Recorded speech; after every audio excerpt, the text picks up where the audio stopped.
Usekela nobhala jikelele we-ANC uJessie Duarte uthi alikho iqeqebane elikhona ngaphakathi kwinhlangano elibusayo engathi ihamba naye njengoba kubonakala engathi unobhala jikelele Ace Magashule kanye nomongameli uCyril Ramaphosa bayalwa. You cannot rely on me to be part of a faction that you might lead. UDuarte uphinde wathi kunabantu abasekela unobhala Ace Magashule okuyibona abaphutshuza izinto ezishiwo kimhlangano yayo lenhlangano ebusayo. The previous leaks from the NEC showed people who were speaking in favor of the Secretary General only.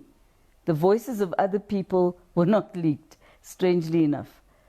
And I think that it is the people who are in support of the Secretary General who are doing this, frankly and honestly speaking. Njengoba izinto seyisondele ukuthi laba abathwese amacala enkohlakalo kumele beshenxe ezikhundleni zabo, uDuarte uthi bekulindelekile ukuthi uMagashule ubezolwa ukuthi angasuki kulesikhundla.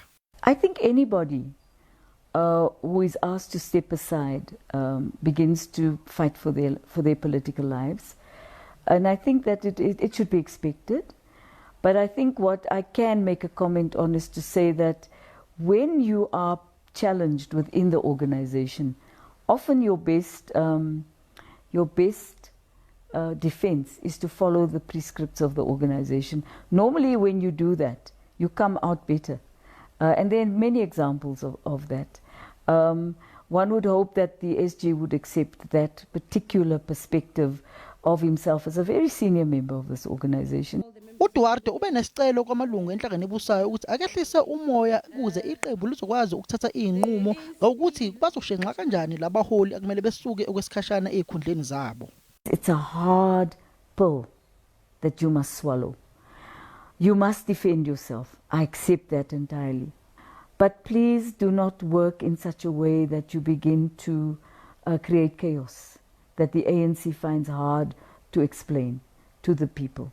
UDuarte uthi angeke asithathe isikhundla saMagashule sokuba unobhala jikelele kodwa uma uMagashule eshenxa uzokwenza umsebenzi wakhe. I will not be the acting Secretary General of the ANC. Irrespective of what happens, I deputize a Secretary General, you know, and I think there must be clarity on that. I was elected as a Deputy Secretary General, and the Constitution of the ANC says that in the absence of the Secretary General, I would fulfill the duties, but I would not become an acting or anything. I would be the Deputy Secretary General of the ANC. iANC isicele ukuthi abantu abehlise inhliziyo behlise nemoya kulezi insuku ezayo njengoba kunabaholi abaqavile ekumele bashenxe ezikhundleni zabo. Ngingusamkele Maseko, ngibikela indaba zase SABC ngiseGoli.